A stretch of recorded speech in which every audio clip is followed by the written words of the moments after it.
Yang ketiga, kita singkat-singkat saja ya, biar waktunya cukup. Bagaimana caranya supaya kita ini mudah dan bisa ringan memaafkan kesalahan orang lain? Yang ketiga adalah yang perlu kita fahami bersama, memaafkan ini merupakan akhlaknya Nabi Sallallahu Alaihi Wasallam. Ini akhlaknya Rasulullah Sallallahu Alaihi Wasallam. Sementara kalau ini merupakan amalannya Rasulullah, maka kita sebagai umatnya diperintahkan untuk apa? Meniru, mencontoh. Karena Allah mengatakan laqad kana lakum fi rasulillahi uswatun hasanah. Dalam diri Rasulullah ini ada suri tauladan yang baik untuk umatnya. Maka kalau Rasulullah memaafkan, dan ini merupakan akhlaknya Rasulullah, maka kita kalau pengen dianggap sebagai umatnya, kita pun harus meniru Rasulullah untuk bisa memaafkan kesalahan orang lain. Nah, hadirin sekalian yang dirahmati dan diberkahi oleh Allah, saya kasih satu cerita saja. Ayatnya pun saya rasa hadirin sekalian semuanya sudah tahu karena ayat ini sering dibaca. Khudzil afwa wa'mur bil urfi wa a'rid 'anil jahilin. Wahai Muhammad, maafkan kesalahan orang dan perintahkan orang lain untuk berbuat baik.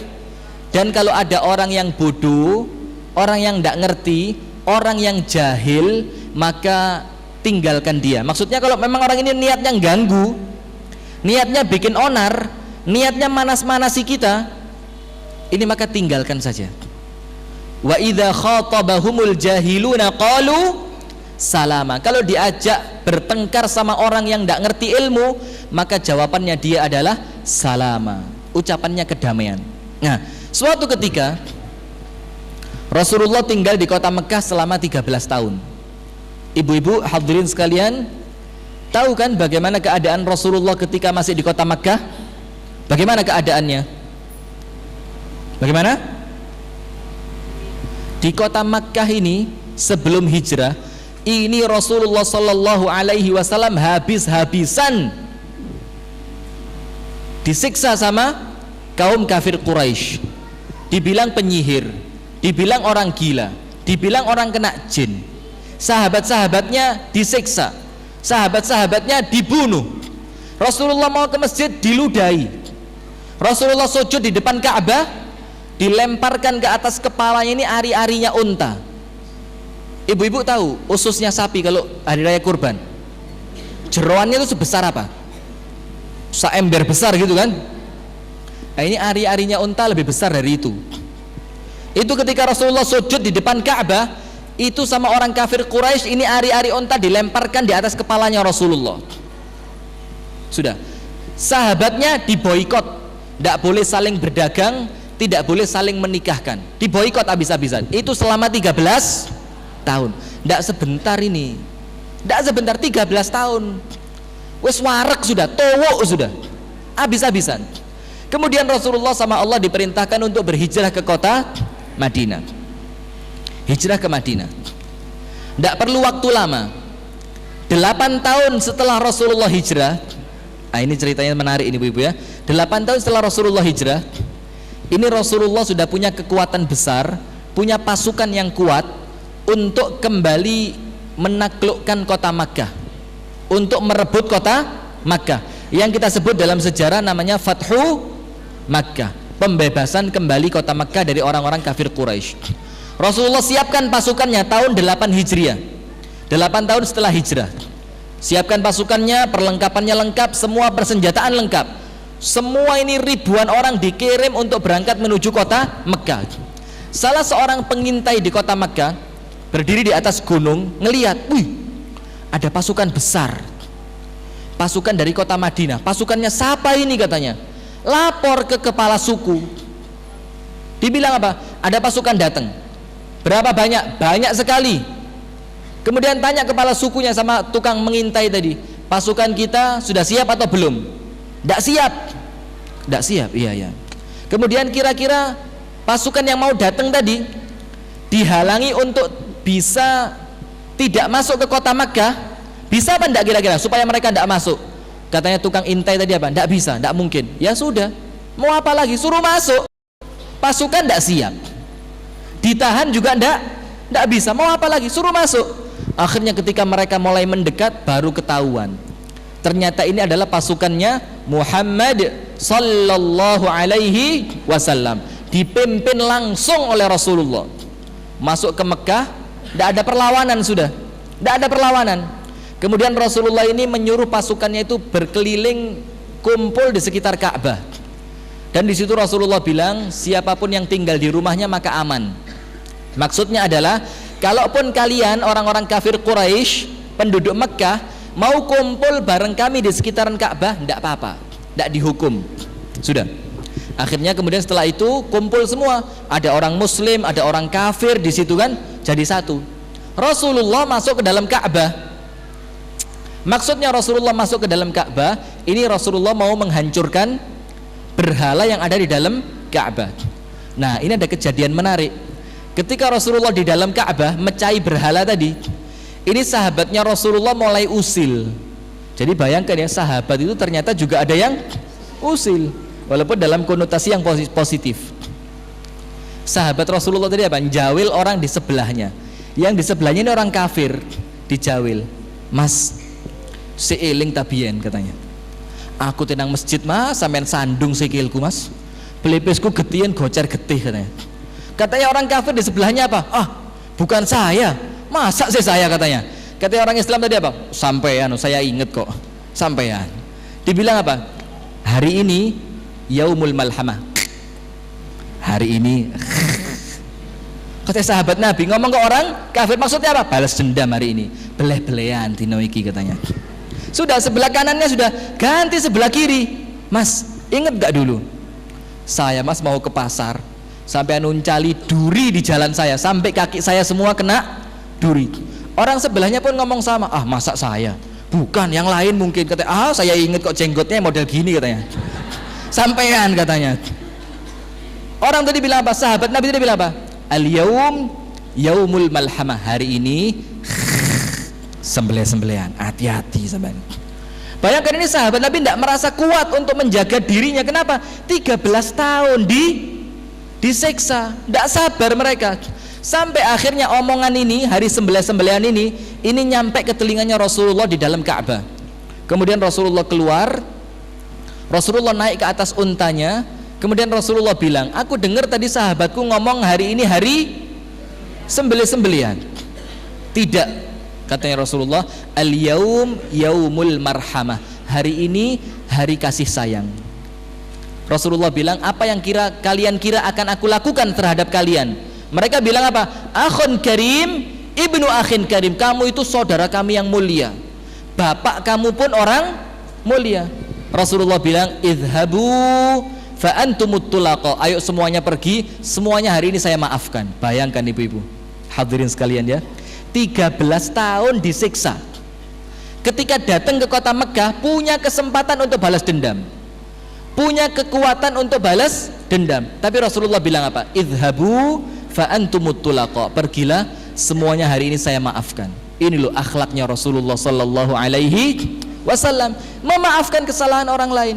Dimaafkan. Kita ini kan bukan cuma 13 tahun diganggu orang, baru sehari 2 hari diganggu, ngamuk ora karuan sudah. Seakan-akan sudah ini tidak bisa dimaafkan, ini orang keterlaluan sudah loh. Baru sehari ini loh Rasulullah 13 tahun. Itu pun ketika Rasulullah kembali, punya kesempatan, punya kekuatan, itu ternyata Rasulullah tetap memaafkan. Kalau kita ini kadang-kadang memaafkan gara-gara tidak berani ngelawan. Kate lapo maneh ya wis sabar ae lho. Sabar apa ini? Bukan sabar ini. Orang sabar itu orang punya kekuatan, punya keberanian, tapi dia tahan. Itu sabar. Begitu pula orang memaafkan. Kalau dia marah bisa. Kalau dia mau balas bisa, tapi dia memaafkan. Ini akhlaknya Rasulullah, dan akhlak ini yang perlu kita tiru supaya kita dianggap menjadi umatnya Rasulullah sallallahu alaihi wasallam. Kemudian yang ketiga, yang pertama tadi betul apa 4 apa 3? Masih connect semua berarti ini ya. Yang pertama tadi ingat antara kita dengan Allah. Yang kedua ganjarannya besar. Yang ketiga, ini merupakan akhlaknya Rasulullah. Yang keempat, orang ini yang terakhir ya, orang yang memaafkan itu adalah orang yang diakui oleh Allah dia itu hamba Allah yang mulia. Maka kita sekarang berkaca diri masing-masing ya, kita ini termasuk orang mulia atau masih orang pinggiran lah. Kalau beriman pun ya tidak apa-apa beriman, tapi imannya masih iman kaki lima ini ya, masih Senin Kemis lah. Kadang-kadang beriman, kadang-kadang ya fasik, kadang-kadang beriman, kadang-kadang ya masih tidak karuan. Tapi kalau kita mau jadi orang mulia ya, punya derajat tinggi di sisi Allah, maka lihatlah kita ini mudah memaafkan atau tidak. Kalau kita ini memaafkan orang lain masih merasa berat, jangan ngaku-ngaku orang mulia sudah. Tidak, bukan itu orang mulia. Orang mulia itu adalah orang yang ketika disakiti dia mampu memaafkan. Ini orang mulia. Maka berkaca diri masing-masing, saya pribadi dan hadirin sekalian, kalau kita ini disakiti orang kemudian memaafkannya itu gampang sekali, kemudian kita ini berbuat baik sama orang yang menyakiti kita, itulah orang mulia. Rasulullah sallallahu alaihi wa ala alihi wa sahbihi wasallam bersabda, "Wa ma zadallahu 'abdan bi'afwin illa 'izza." Tidaklah Allah akan menambahkan kepada seorang hamba yang dia ini senantiasa memaafkan, kecuali Allah akan menjadikan hamba yang memaafkan itu semakin mulia. Nah, sehingga kalau ingin menjadi orang mulia, maka sifat orang mulia itu adalah pemaaf. Saya kasih satu cerita dan ini sebagai penutup kita. Cerita ini dalam kitab Sirajul Munir, menceritakan mengenai sahabat Nabi Abdullah ibnu Mas'ud radhiyallahu taala anhu wa ardahu. Abdullah bin Mas'ud. Abdullah bin Mas'ud ini di zaman setelah meninggalnya Nabi sallallahu alaihi wasallam, zamannya tabi'in ya, zaman tabi'in, itu Abdullah bin Mas'ud masuk ke pasar mau belanja. Dia datang ke suatu toko, dia belanja keperluannya, dia ambil semua selesai, kemudian mau dibayar, mau ambil dompet. Subhanallah, ketika dompetnya dirogoh, ini dompet sudah hilang. Bayangkan, dompetnya sahabat Nabi dicopet. Kecopetan Abdullah bin Mas'ud. Ini copetnya kurang ajar, tidak tahu dia ini sahabat Nabi ini. Lah kok dicopet? Bayangkan hadirin, lah ini loh dompetnya sahabat Nabi juga dicopet. Lah masa punya kita kecopetan marah-marahnya, oh tidak tahu siapa saya kamu ya loh. Tidak usah, biasa saja. Oh itu sudah takdirnya Allah, sudah, kita banyak-banyak sabar saja, kemudian tawakal sama Allah. Ini Abdullah bin Mas'ud masuk pasar, barang sudah diambil, mau dibayar, ternyata dompetnya kecopetan. Setelah mengetahui kejadian ini, orang sak pasar, semuanya sak pasar, apa yang mereka lakukan? Faja'alan nas yad'una ala akhidhiha. Semua orang yang ada di pasar itu semuanya melaknat pencurinya. Semoga Allah melaknat pencurinya. Semua orang sak pasar. Kenapa? Lah ini yang dicuri dompetnya sahabat Nabi. Sudah begitu, orang-orang yang lain melaknat. Abdullah bin Mas'ud bilang apa? Nah, ini perlu kita tiru ini ya, perlu kita contoh ini. Abdullah bin Mas'ud bilang, dia berdoa kepada Allah, Allahumma, ya Allah, in kana hamalahu ala akhdhiha hajatun fabarik lahu fiha. Ya Allah, kalau memang yang menjadikan dia itu mencuri dompetku karena memang dia itu perlu uang, dia butuh uang, maka mudah-mudahan ya Allah, uang yang dia ambil itu engkau berkahi. Bayangkan, pencuri juga masih didoakan. Ya Allah, kalau memang dia ngambil itu gara-gara perlu ya Allah, dia butuh uang, maka mudah-mudahan uang yang dia bawa engkau berkahi. Ini loh, itu kalau dia memang butuh uang. Kalau tidak butuh, Abdullah bin Mas'ud bilang lagi, wa in kana hamalahu ala akhdhiha, tapi ya Allah, kalau yang menjadikan dia itu mengambil dompetku jara'atun ala dzamb, karena dia berani dan nekat berbuat dosa, apa kira-kira yang terjadi? Kalau butuh tidak apa-apa lah, mudah-mudahan berkah. Tapi kalau tidak butuh, nekat berani mengambil dompet saya dan nekat berbuat dosa, apa yang terjadi? Faj'alhu akhira dzunubih. Ya Allah, jadikan mencopet ini dosanya dia yang terakhir. Mudah-mudahan besok dia tobat, kemudian dia jadi orang baik. Loh, bayangkan hadirin. Ini loh akhlaknya orang mulia itu seperti ini. Abu Bakar tadi dengan Mistah dimaafkan. Ini Abdullah bin Mas'ud, orang yang nyuri dompetnya, didoakan. Kalau butuh mudah-mudahan berkah. Kalau tidak butuh, mudah-mudahan ya Allah hari ini merupakan hari terakhirnya dia berbuat dosa. Mudah-mudahan besok orangnya tobat, kemudian menjadi orang yang baik.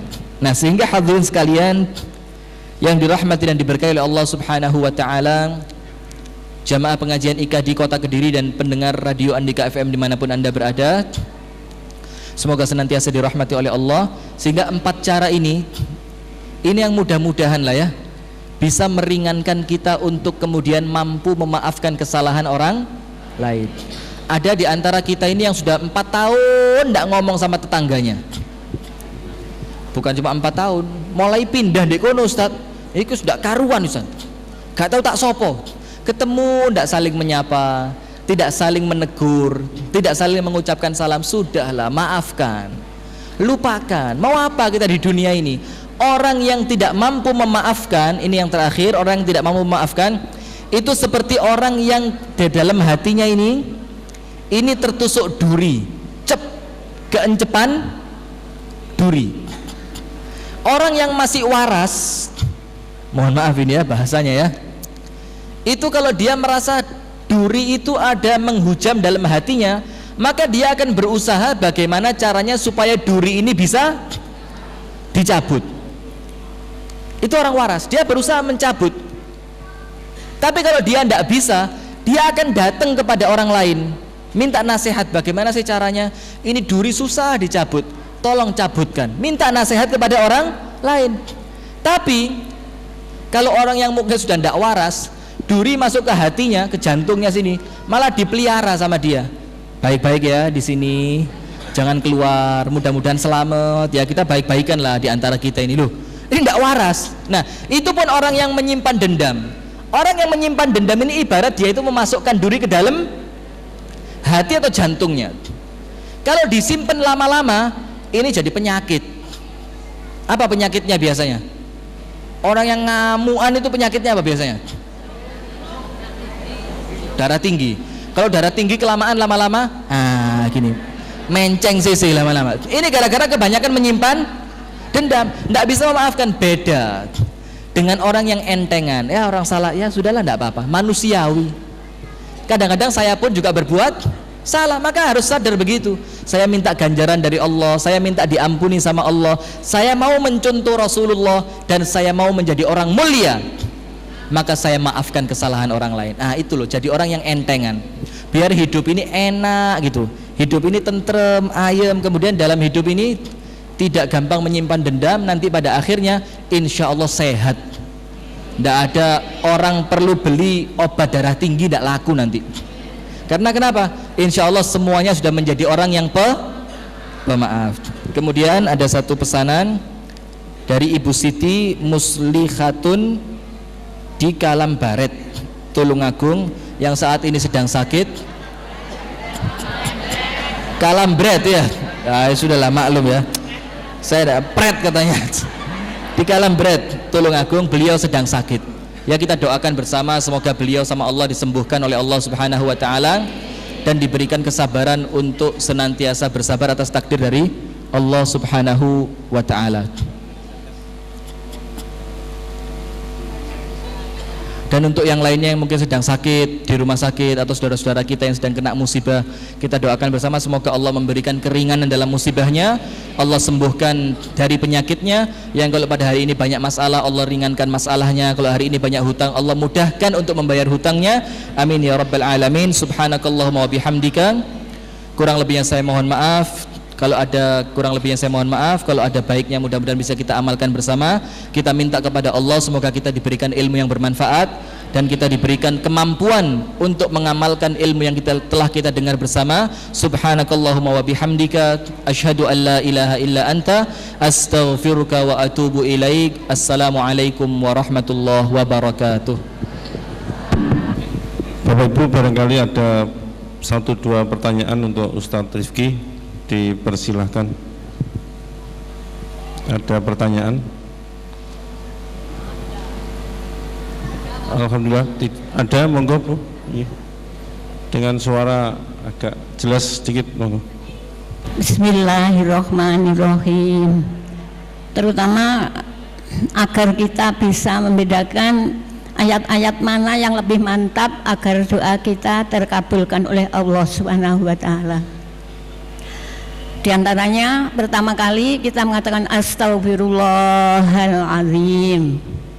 Kemudian yang kedua Allahumma innaka afuwun karim tuhibbul afwa fa'fu anna. Apakah atau perbedaan antara kedua ayat itu dan mana yang lebih mantap? Demikian pertanyaan kami. Wassalamualaikum warahmatullahi wabarakatuh. Bismillah, terima kasih, mudah-mudahan panjang umur, sehat selalu, sama Allah diberkahi, amin ya rabbal alamin. Pertanyaannya bagus. Kalau kita berdoa minta ampun sama Allah, mana yang lebih bagus, yang lebih cepat untuk dikabulkan? Apakah dengan mengucapkan astaghfirullahaladzim wa atubu ilaih, atau dengan mengucapkan Allahumma innaka afuwun tuhibbul afwa, atau ada yang nambahi karim tuhibbul afwa fa'fu anni. Hadirin, kalau mengenai ucapan istighfar, doa-doa istighfar, maka semuanya insya Allah sama. Ini tergantung kecondongan hati. Kita lebih pas dan mantep untuk pilih yang mana. Karena kalau secara arti, insya Allah secara arti semuanya sama. Pada intinya kita minta supaya Allah itu berkenan mengampuni dosa kita. Nah, kalau yang astaghfirullahaladzim, aku minta ampun kepada Allah yang maha luhur, yang maha agung. Wa atubu ilai, dan aku bertaubat kepadanya. Ini disebutkan sama Rasulullah dalam satu hari lebih dari 70 kali. Dalam riwayat lain lebih dari 100 kali. Kalau yang Allahumma innaka afuwun karim tuhibbul afwa fa'fu anni, itu juga sering dibaca Rasulullah, tapi untuk jaga-jaga malam Lailatul Qadar. Tapi kalaupun itu dibaca di selain malam Lailatul Qadar, maka juga boleh, tidak apa-apa. Jadi tergantung kecondongan hati. Ibu lebih mantep yang mana, hatinya lebih serak yang mana, insya Allah itu yang lebih baik.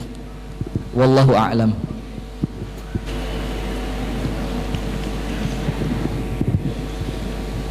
Alhamdulillah, usai sudah tausiah yang disampaikan oleh Ustadz Rifki. Mudah-mudahan berkenan di hati Bapak Ibu sehingga menambah keimanan kita untuk menjadi makin tinggi derajat keimanan kita menuju ke derajat takwa.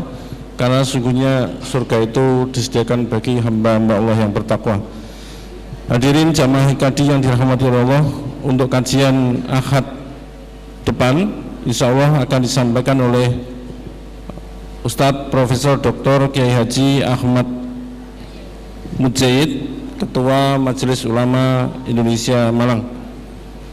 Kita doakan kepada saudara-saudara kita yang hari ini berhalangan hadir, juga Ibunda Pak Rahmat yang bekam, yang saat ini sedang berbaring di Rumah Sakit Bayangkara, mudah-mudahan segera dikaruniai kesembuhan. Kita tutup dengan doa kafaratul majelis. Subhanakallahumma rabbana wa bihamdik asyhadu an la ilaha illa anta astaghfiruka wa atubu ilaik. Assalamualaikum warahmatullahi wabarakatuh.